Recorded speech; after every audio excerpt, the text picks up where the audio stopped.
तो इस वीडियो में हम बात करेंगे हमारा चैप्टर 1 साइंस अराउंड यू। तो इसका के टोटल 8 मेन टॉपिक्स हैं। 1 introduction to what is science, 3 the scientific method, 4 how does a scientist work, 5 branches of science, 6 some eminent scientist, 7 uses of science, clear है, और 8 मिस यूज ऑफ साइंस। तो अभी हम 1 bye 1 इन topics के बारे में discuss करते हैं। तो फर्स्ट इंट्रोडक्शन, तो जैसे अभी जो हमें अभी लाइफ है, हमें जो भी कंफर्ट्स मिलते हैं, पहले जो लोग थे उनको ऐसे कंफर्ट्स नहीं मिलते थे।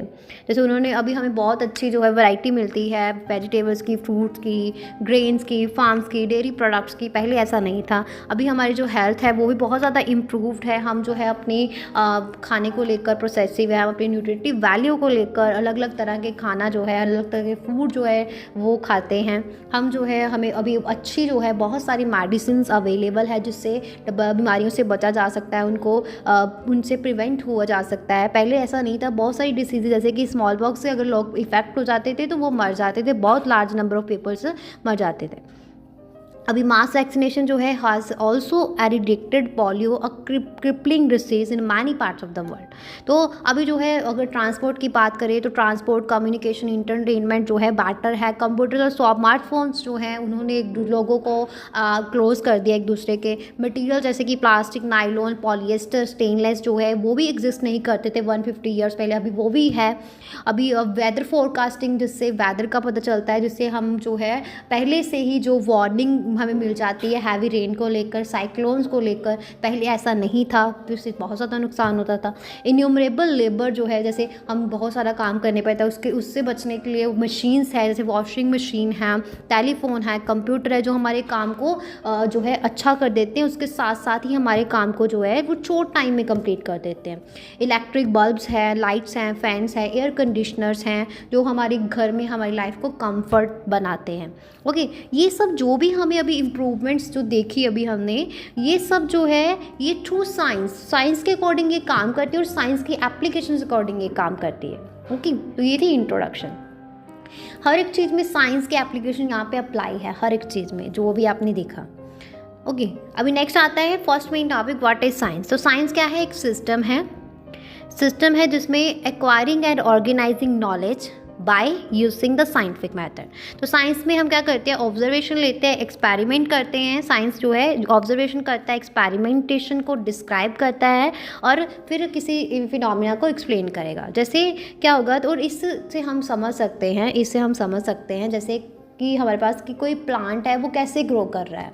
ओके, और दूसरा क्या है कि प्लांट ग्रो कैसे कर रहा है, हम ये देखेंगे, उसको ऑब्जर्व करेंगे, फिर उसके ऊपर हम जो है एक्सपेरिमेंट करेंगे, है ना, एक्सपेरिमेंट करेंगे, फिर हम उसको देखेंगे क्या नेचुरल फिनोमिना आया। ऐसे ही अगर हम कोई, हमारे पास मेटल का पीस है, उसके ऊपर हम कोई पत्थर मारते हैं, स्टक करते हैं उसको, तो देखते हैं हमें साउंड आती है। वो साउंड क्यों आती हैं, कैसे आती है, उसके ऊपर एक्सपेरिमेंट करके देंगे, पत्थर मार के अलग अलग चीज़ें, कौन कौन सी साउंड आती है, कैसी आती है, ये सब देखेंगे। ओके, नेक्स्ट हमारे पास आता है third main topic, the scientific method. तो साइंटिफिक मैथड के आगे 5 सब टॉपिक्स हैं। 1 identifying a problem, 2 observation and gathering information, 3 possible explanation, 4 experimental verification, 5 reaching a definite conclusion. तो साइंटिफिक मैथड जो है उसमें 5 स्टेप्स आ जाते हैं जो एक्सप्लेनेशन करते हैं प्रॉब्लम्स की। जैसे आप देख सकते हैं, स्टेप 1 आइडेंटिफाइंग अ प्रॉब्लम। कोई मदर है ना, उसका फर्स्ट चाइल्ड हुआ है, वो जो मतलब कुछ वीक पहले हो जाता है ना, और वो देखती है कि उसके बेबी के बिहेवियर में क्या चेंजेस है, उसको वो नोटिस करती है। तो वो देखती है कि मेरे बेबी के साथ what is matter with my baby, तो वो सोचती है और फिर वो प्रॉब्लम को आइडेंटिफाई करती है। सेकंड स्टेप क्या है? आइडेंटिफाई कर रही है। सेकंड स्टेप क्या है?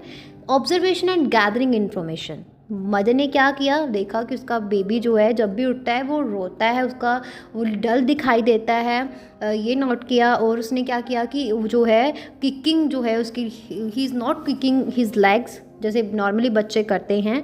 वो जो है मिल्क नहीं पीता है, और उसका जो फोरहेड है बेबी का, वो मुझे टच करने पे वार्म फील होता है। तो उसके बाद ये थी ऑब्जर्वेशन की।